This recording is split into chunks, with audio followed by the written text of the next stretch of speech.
shit Americans subreddit.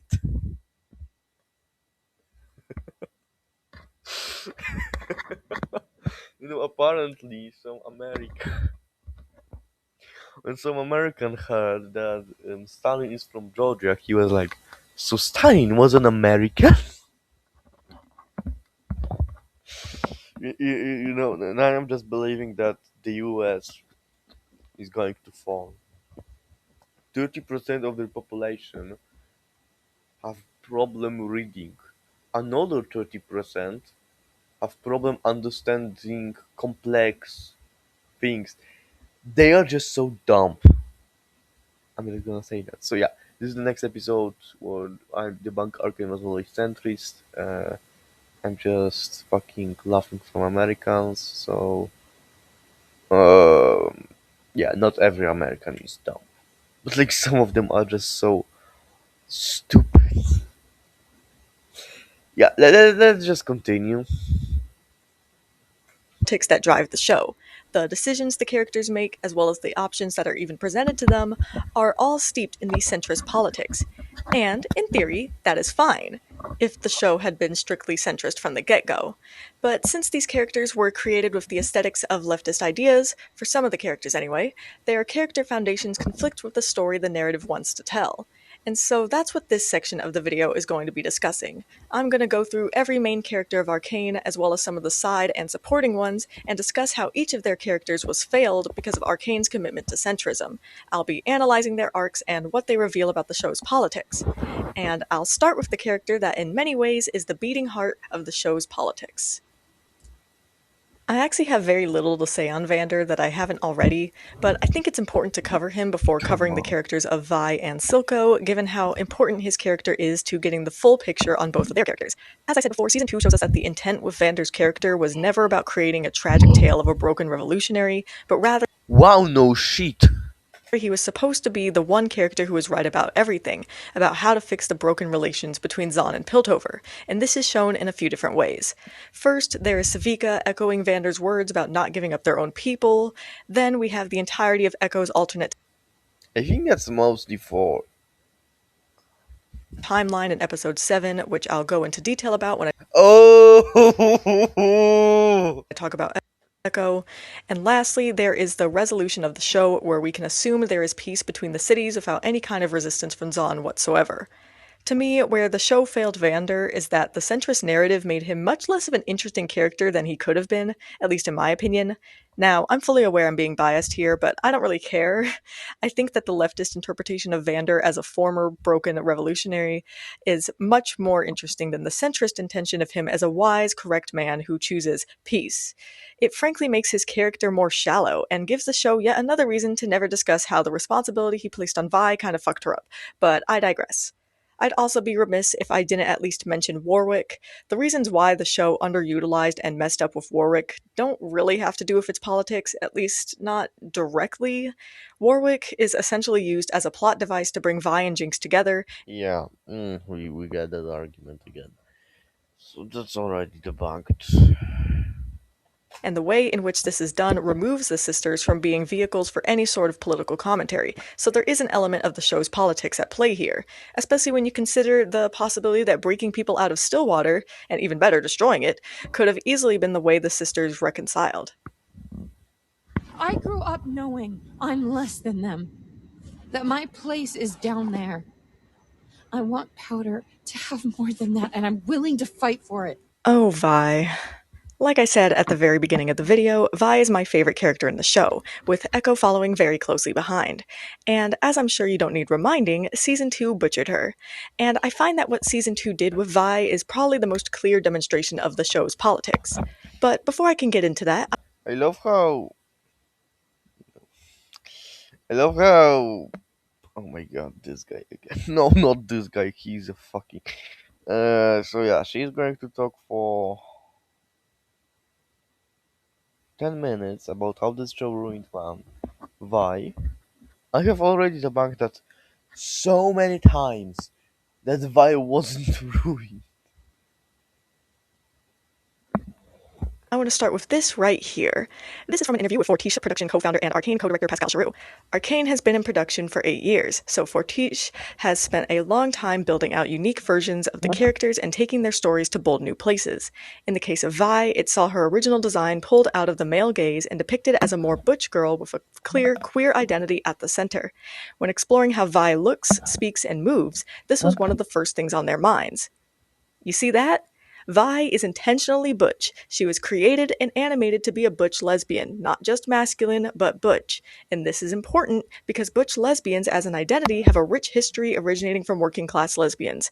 Femme also comes from this history, by the way, just putting that out there. That Arcane even featured a canon butch lesbian character as one of its main two protagonists was one of the biggest selling points of the show's progressiveness, because we never see butches featured on screen. Never. Never as main characters, for sure. However, when you watch Arcane, even with Season 1, the treatment of Vi as a character demonstrates the writer's own regressive bias towards butch lesbians and masculine women, and this treatment also shows that Vi being reimagined this way was unfortunately just another product of Arcane adopting progressive aesthetics. What? What is she talking about? Without meaningfully engaging with them in any way. Vi was failed as a character in many ways, but there are three main ones that are relevant to this video. Number 1, the lack of exploration of her prison trauma. Number 2, the lack of exploration of her cop trauma. And number 3, the way in which she was completely removed from her political context. No, she wasn't. Oh. There is some bug on my window, but alright. There's also a fourth, which is the entirety of Kate Vi as a ship, but I'll be giving that its own section once I've finished discussing Caitlin. Let's start with failure number 1. Vi's trauma from Stillwater is never explored. Hell, saying explored is me being generous, because Who said truthfully, it's never even acknowledged. if it's not acknowledged, it doesn't exist? It's never acknowledged that um you know I just trying to that in Arcane there are um pink unicorns, but they must be because you're not going to prove that they weren't. This is a logical fallacy that of assuming that something exists because you can't prove otherwise, because you weren't sure that it doesn't exist or you weren't sure that it exists. No, maybe she did not have trauma from prison. With the exception of 2 lines in Season 1. And this is not just a Season 2 problem, this is a problem that emerged in Season 1 that was made even worse in Season 2, given the route they went down for Vi. But I'll talk more about that when I get to failure number 2. No, right now I want to talk about how Season 1 specifically failed Vi because Arcane was committed to being a centrist show. Here's what we know about Vi and Stillwater. Marcus threw her there the night that her entire family died right before her eyes, and she saw her sister being approached by the guy who was responsible holding a knife. Actually, right now I remember. She actually did kind of. She mostly was speaking of how it is to be in prison, like locked up. She asked Caitlin what does she know what prison food was like, and the conversation with Jace in episode 8. I think that's quite debunked. Right after she was told by her dying father to take care of her sister. We know that Marcus put her there without any records of who she is or what her crimes were, meaning that she was likely to stay there indefinitely. We know that she was there for 7 years. We know that she was regularly beaten by at least the warden, but it is very easy to assume other guards were involved. Beaten with a baton the size of Caitlin's entire body, mind you. We know that she regularly fought with other prisoners. We know that she was regularly kept in a solitary cell many, many levels below ground. We know that when she's in her cell, Vi self-harms, punching the stone walls. Yes, this is self-harm. I'm not going to entertain any argument saying otherwise. Oh, and if we take the Warden's Big Mama comment to Savika in Season 2, we can very easily assume a frequency of, at the very least, sexual harassment by at least the Warden. Whether Vi experienced that, we don't know, but it's a possibility. These are all things the show directly shows or tells us. And if we want to use the What Stillwater did she files, say? which were her cell, Vi self-harms, punching the stone walls. Yes, this is self-harm. I'm not going to entertain any argument saying otherwise. Oh, and if we take the warden's Big Mama comment to Savika in season 2, we can very easily assume a frequency of, at the very least, sexual harassment by at least the warden. Whether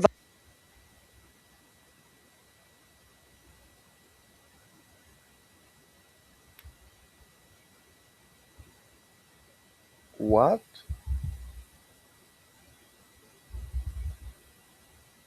You know what? I'm not even going to comment that because what Vi you said is experienced that, we just. don't know, but it's a possibility. These are all things the show directly shows or tells us. And if we want to use the Stillwater files, which were part of a promotional minigame when the first season of Arcane released, then we know that Vi's injuries were left untreated and that she'd been attacked with knives, spiked knuckles, and a sock with nails in it.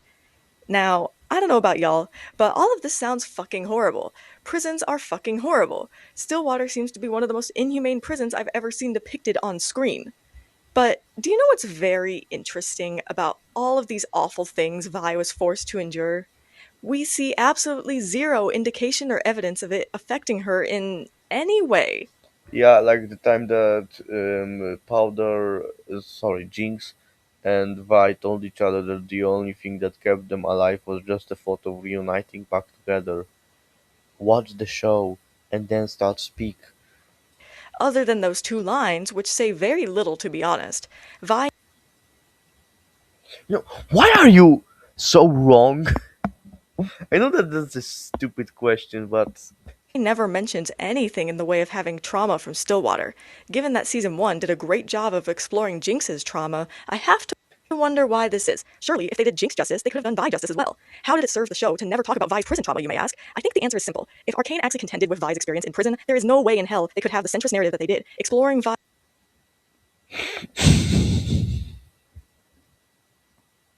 prison trauma would necessarily require that they go more in depth on the topic of police violence and incarceration than they wanted to. That's why the show never actually takes the time to discuss the sheer injustice that is Marcus throwing a 15-year-old Vi into Stillwater with no process, no trial, etc. Because making that commentary 16-year-old Vi.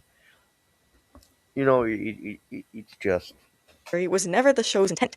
So then why put Vi in prison at all? Now we're asking the right question. And I'd argue that there are two answers to this one. One of them I'll save for when I discuss Kate Vi. The other is that the writer simply did not fucking care. Check out this excerpt from the art book. Vi was in prison for years, so we had to design a prison, and that was tricky because Piltover is supposed to be a city of progress. Do they really put people in prison? Maybe only people from the Undercity, and maybe they put them really far away, a bit like Alcatraz. We worked on the design of that prison, and at some point we were like, no, we have to embrace that it's not a progressive prison. Well then, those are certainly words that were published in the art book. Ignoring the other You didn't watch what she said in the show. bullshit that is whatever the hell a progressive prison is. That last part of the quote implies that they were going to make Stillwater a less brutal place, but then up to the inhumanity. But why? They didn't need to make Stillwater so utterly inhumane, especially since the show never bothers to embrace Vi's trauma from Stillwater anyway. To me, this proves that Vi being Never. put in No, prison it also didn't quite. It quite does because being separated from her sister. They talk about this with Jinx. So I and by season 2, like, yeah, they really don't. But Vio has other things to do.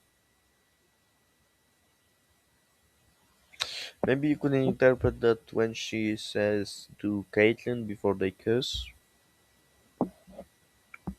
Probably. was never meant to be an opportunity for political commentary. Well, the fact that it was never used for that was proof enough, but this is further proof. No, Vi was put in prison because they needed her somewhere for 7 years. And perhaps this is me being uncharitable. I'm honestly convinced that those behind this decision thought of prison as an aesthetic. They thought it was an element that would make Vi cooler, the badass guy who was in prison type of thing.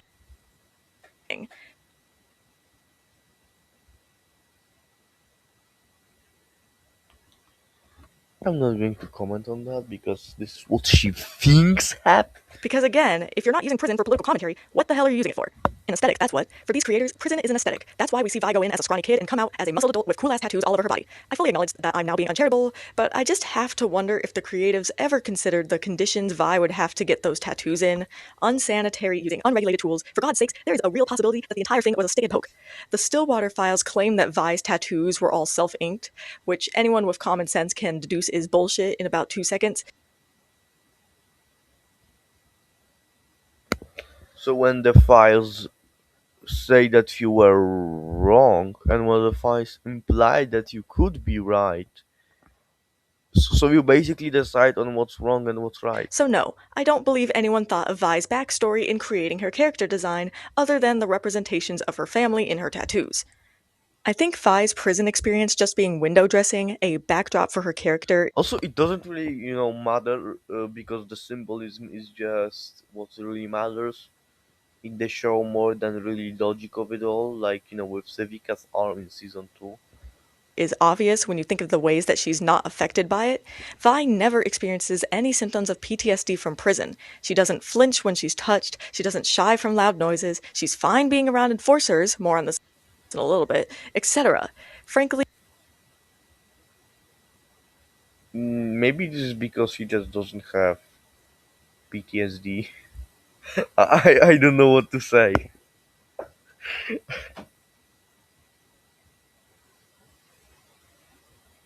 given that Vi spent a lot of time in solitary confinement, something that we know is detrimental to mental health, Vi should have a lot more mental struggles But she doesn't like hate. No, what? No, she doesn't have PTSD. She doesn't fear enforcers. She just doesn't like them. Later, she of course changes her mind, but yeah, for like this Act 2 of season 1. than what we see. And Vi does have mental struggles in the show, but they are not related to her time in prison in any way. That is absurd. And no one ever acknowledges the injustice that was done onto her either, which is another reason why Vi not Are you even listening to yourself, girl? Um, Jace does when she tells him. Um, Caitlyn does. And that's basically all because she doesn't really talk. Okay, I know that's like that debugs my point, but you know what I mean. They acknowledge when she talks about it. having anything to do with the Stillwater breakout in season 2, episode 4, not even being mentioned, is just so ridiculous. Vi also appears to be in pretty great physical condition other than being a bit on the skinny side. That is extremely unrealistic. Need I remind you that Vi regularly punched stone walls? At the very least, Vi should have chronic pain in her hands from all the micro breaks she must have introduced into her bones. Oh, if if this happened during the Industrial Revolution, if Pilter.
In another show,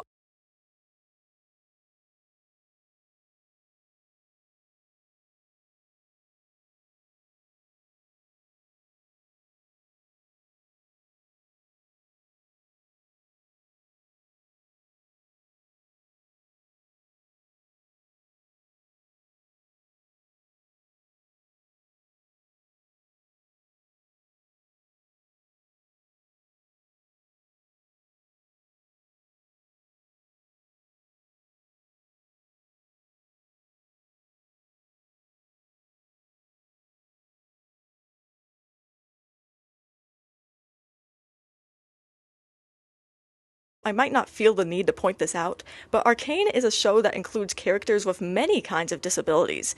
Victor, Jinx, Savika, Silco, Jace, and Caitlyn all either start or end the show disabled. But Vi does not, and I believe this ties into what I said earlier about the treatment of Vi's character being a symptom of the writer's regressive attitudes towards masculine women, and butch lesbians specifically.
I am entirely convinced that the show never delved into Vi's mental or physical trauma because the creators behind it think that Vi is too strong to demonstrate that kind of weakness. This is obviously a horrible way to think, but I see no reason to believe that the people behind the show didn't think that. Now, I can already hear people asking, but what about the pit fighter montage? And to that, I have to say, sorry, but the pit fighter montage was a very unserious thing. Not only was half the montage a thirst trap, but the show acted as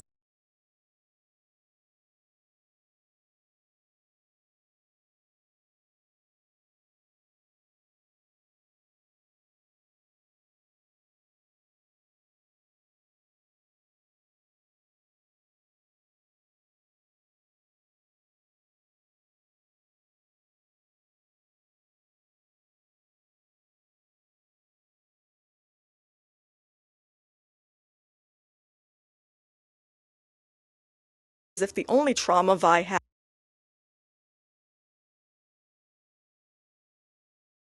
was her breakup with Caitlyn. Vi's alcoholism is treated with no sincerity or even realism, since she just stops drinking cold turkey without any clear evidence of withdrawal. So no, the show has never taken Vi's trauma seriously. This leads me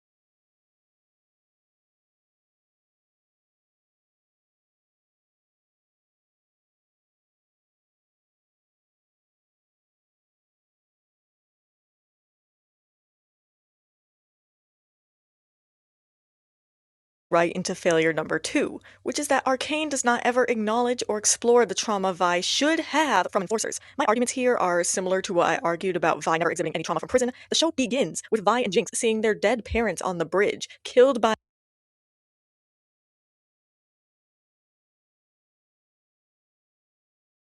enforcers. Jinx may have been too young to fully understand what happened, but Vi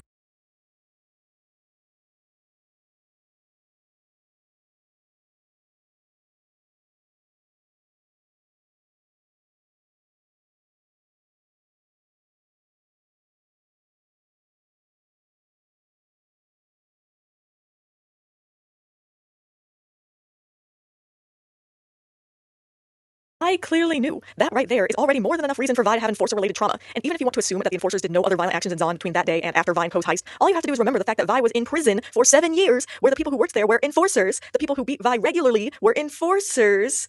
Vi should be seeing blue and gold in her fucking nightmares. But again, the show could not explore this, because if they did, then their centrist plot could not happen. Notice how Vi's only objection to becoming an enforcer in Season 2, Episode 1 is that they killed her parents, not that they've been violently oppressing Zon, or even that they flat out tortured her in prison.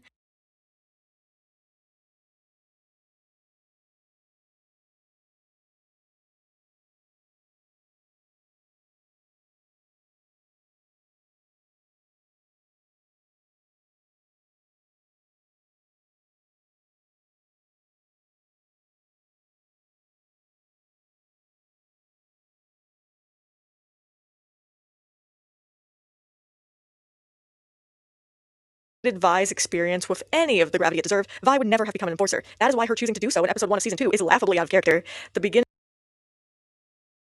of an entire season of Vi being out of character. Because I'll be talking about Kate Vi as a ship separately, I'm going to put a pin in this discussion of Vi and enforcers, because there's more to say, but it all has to do with that ship. Which means now I can talk about failure number 3. Arcane, by the end, removes Vi from her political context. I mean a few different things when I say this. One of the things I'm referring to is the way that everything Vi does in season 2 does not make sense with the experience that she's had. So again, this is about the way the show ignores her prison and enforcer trauma. The other thing I'm referring to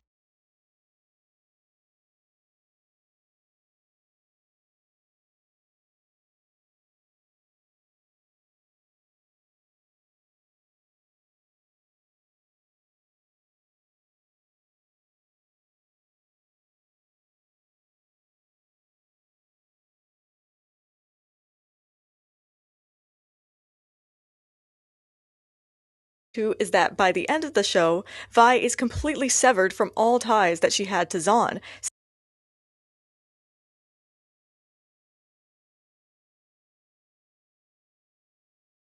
Since, of course, the show forgets that Echo exists. And this is supposed to be good for her. This is supposed to be her choosing happiness for herself.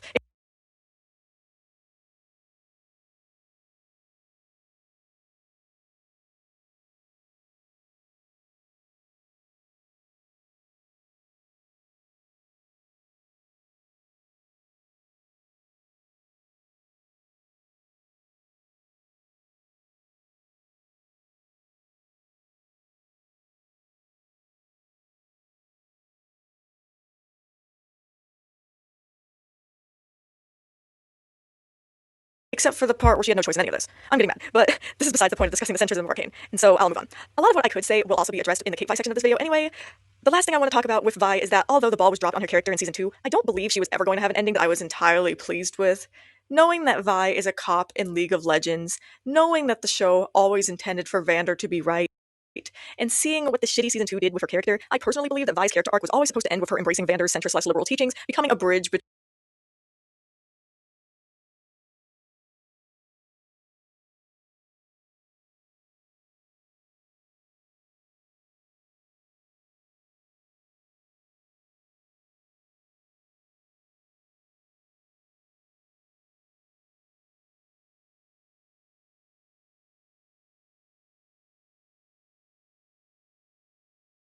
between Piltover and Zahn, which realistically would mean her becoming an enforcer, or at the very least working with them in some capacity.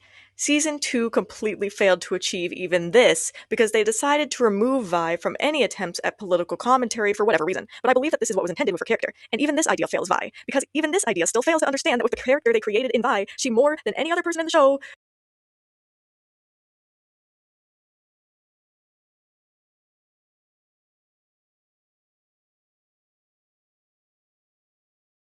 would absolutely hate Piltover and everything it stands for. Unfortunately, in a centrist show like Arcane, a character such as Vi would always be failed. The worst part about the way Arcane treated Caitlyn's character in Season 2 is that they never committed to anything with her, never carried out anything to their logical conclusion. Her corruption arc starts great, but then it's abandoned. Then she never actually does anything to earn redemption for the things she did during the rest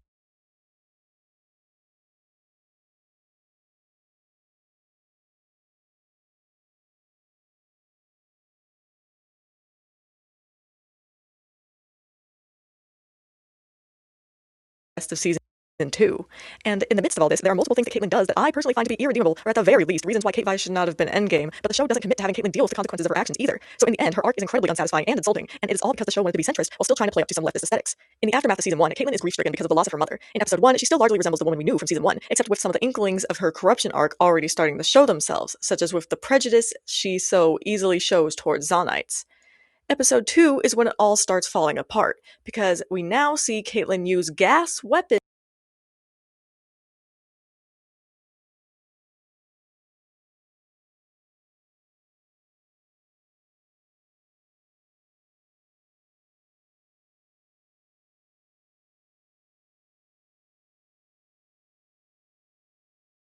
against Zonites. Mind you, this is still the beginning of her corruption arc. Gas weapons are somehow not the culmination. This is because the show does not portray police violence with any sincerity whatsoever.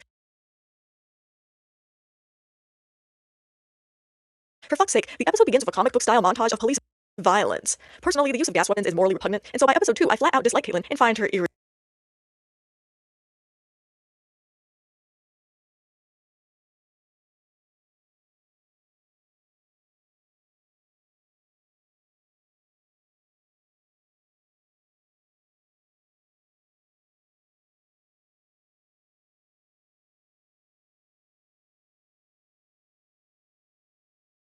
irredeemable.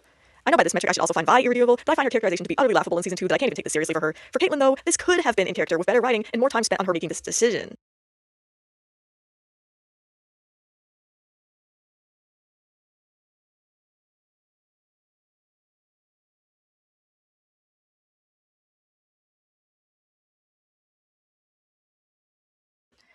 Episode 3 is actually a good entry for Caitlyn's corruption arc. Her harrowing determination to shoot Jinx despite a child being in the way, her shooting Vi in the gauntlet. It's when the show decides to have her hit Vi, which I'll talk more about later, that I get very, very concerned about what the hell they're going to be showing me this season. And after that is when we get the admittedly pretty great scene of Caitlyn being promoted to commander.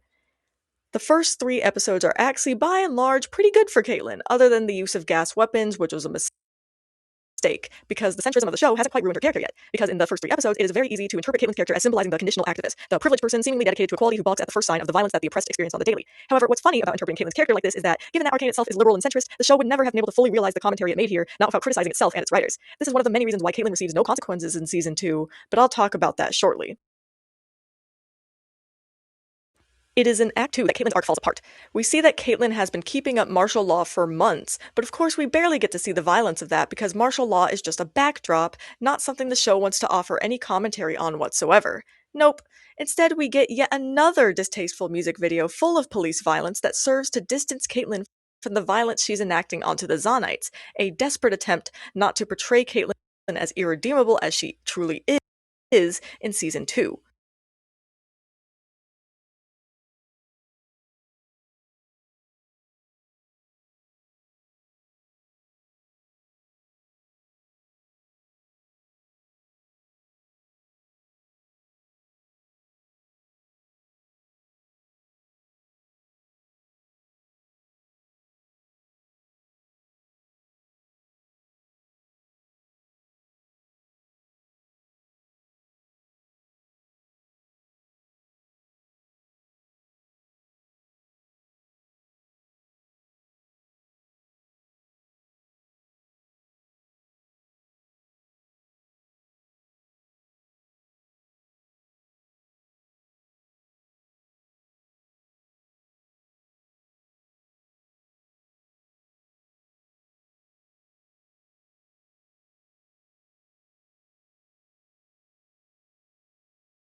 In episode 4, we also learn that Caitlin has been sending Zonites to Stillwater. You know, the horrible, inhumane prison that she found Vi in. And, despite Caitlin at least banning the use of the cells Vi was housed in, but then running singed with them, meaning this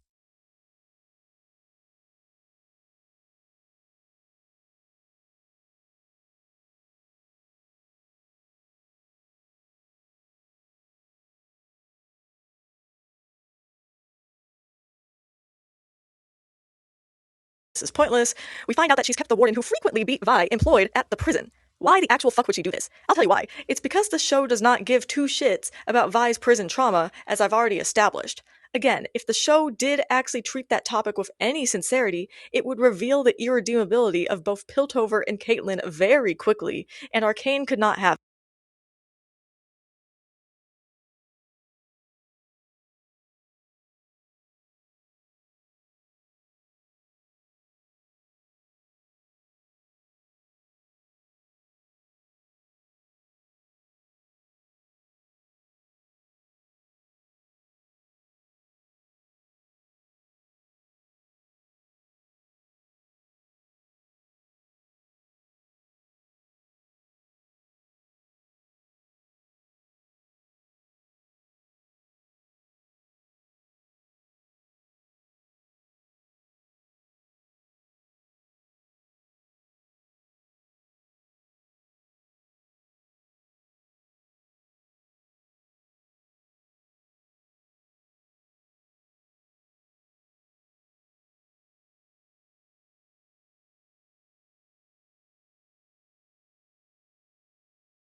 that.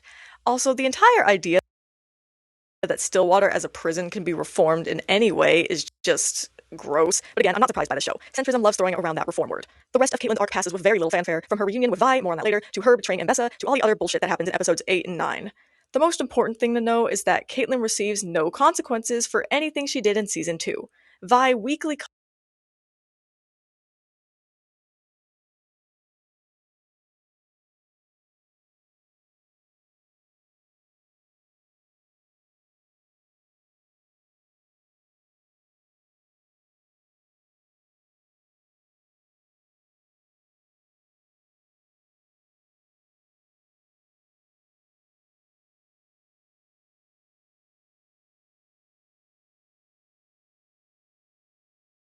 calls her out in episode 8, but it's framed as Caitlyn is in the wrong for letting herself get manipulated by Ambessa. This too is bullshit.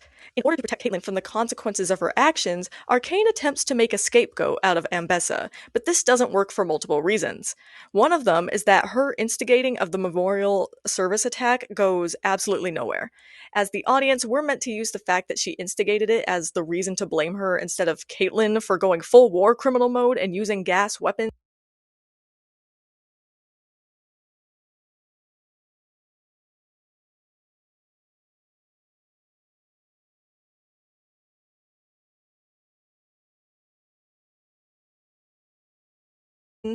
That's bullshit because Caitlyn chose to do that. No one told her she needed to use the gray, she decided that on her own. The second reason why making a scapegoat out of Ambessa doesn't work is because Caitlyn is a grown woman making her own choices, despite how much the show tries to coddle her. Outside of the scene where Caitlyn is promoted to commander, we only see Ambessa manipulate Caitlyn one time, and frankly, you can hardly call this manipulation. After Rictus causes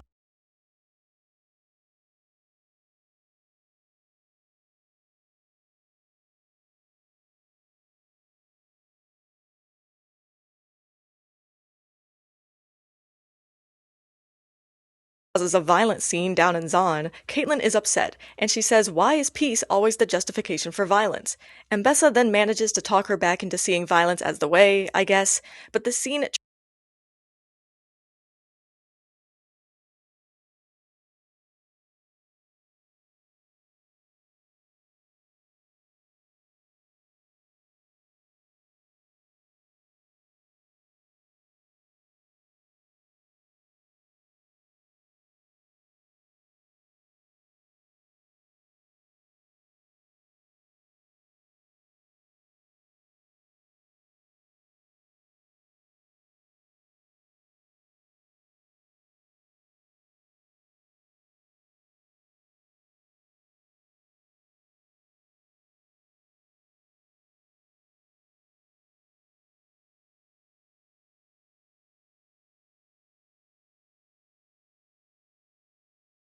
truly just shows Caitlyn's lack of a moral spine. Also, we're meant to view this scene as Caitlyn's good heart peeking through or whatever, but in the end, Caitlyn is still in charge. So if she's actually upset with the way Ambessa's forces are conducting themselves, she can put a stop to it. She chooses not to. She chooses to allow the raid on the Zonite rally that leads to the arrest of dozens, including a 7-year-old. The show is trying to pull its old tricks of, oh, she doesn't know, but that doesn't work when the person who doesn't know is the literal commander of martial law.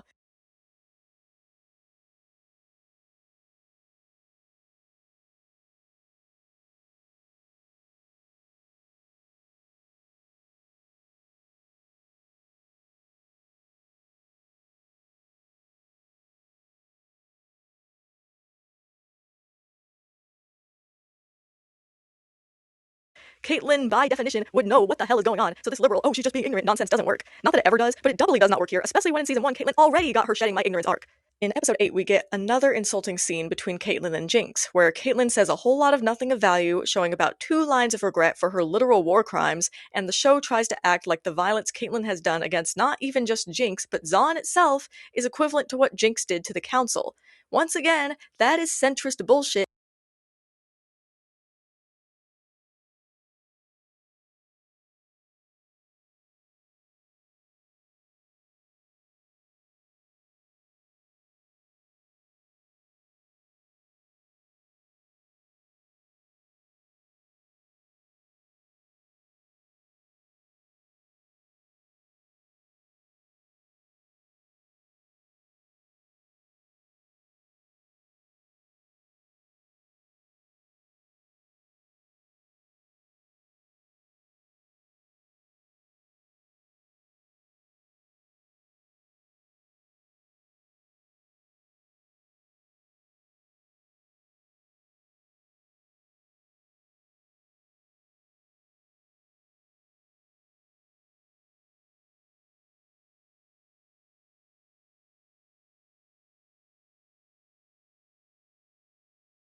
it, since the violence of the oppressed and the violence of the oppressor are not at all equivalent. The show refuses to contend with the power that Caitlin has over Jinx. Jinx is literally imprisoned in this conversation, and over Vi, but I'll detail that second point when I talk about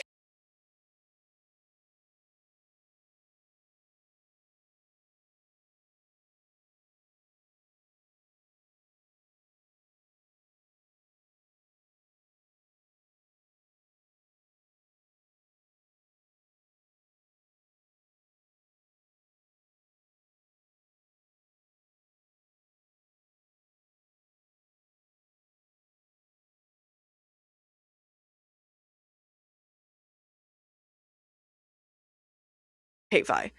In the end, Caitlyn's arc fails because Arcane tries to imbue it with aesthetics, just like they imbued Season 1 with the aesthetics of police violence.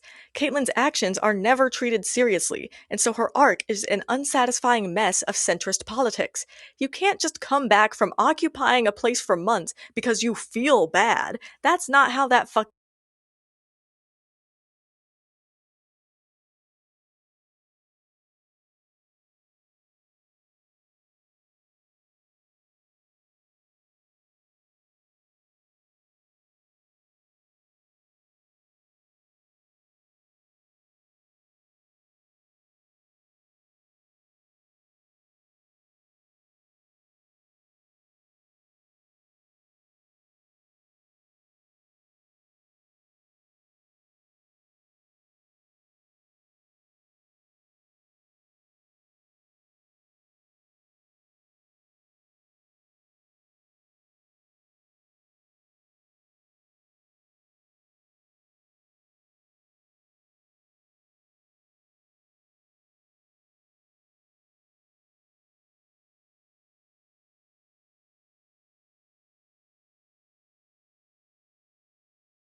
works. Caitlin does absolutely nothing to earn her redemption. We hear nothing about how she's helping to rebuild Zahn, provide reparations, etc. At the end of the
show, it's very possible that she still even gets to be in charge of the police in Piltover. She has lost nothing. I refuse to entertain the argument that Caitlin losing her eye is part of her redemption, because it's not. Losing an eye has absolutely nothing to do with Caitlin redeeming herself. She didn't fight Ambessa out of any sense of sacrifice. She was just trying to survive. And even if the fight was supposed to be a sacrifice, what help would Caitlin dying to Ambessa do for anyone?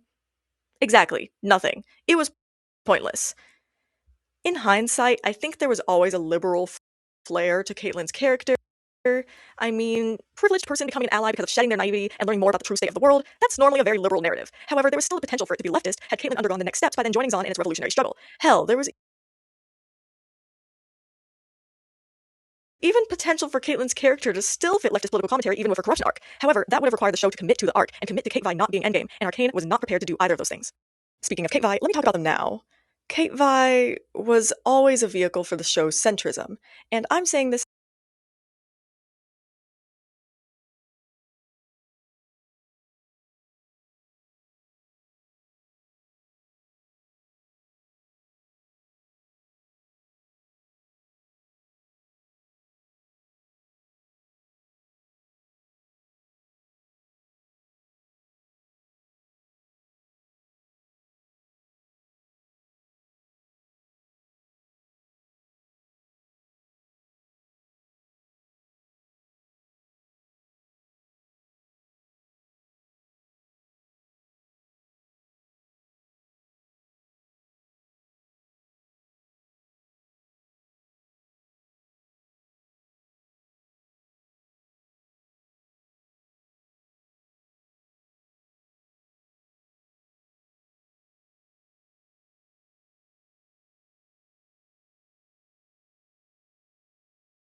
as someone who thought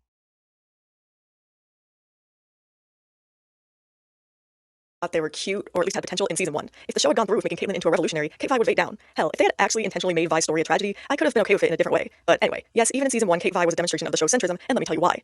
Firstly, the fact is that Kate Vi and its development in season 1 does not make a terrible amount of sense when you really consider it. As I just got through explaining a little bit ago, Vi should have severe enforcer trauma. Her experiences with Caitlyn for that reason alone should not have been positive. At the very least, she has absolutely no reason to trust Caitlyn as much as she does in such a short period of time. And things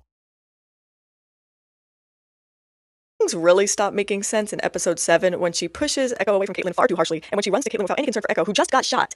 Already, this sowed the seeds of Vi's relationships in Zahn, her sense of community among the oppressed, being sidelined in favor of Kate Vi. And while I have heard some defenses here saying that Vi focuses more on people rather than systems or categories, which is why she's able to trust and fall for Caitlyn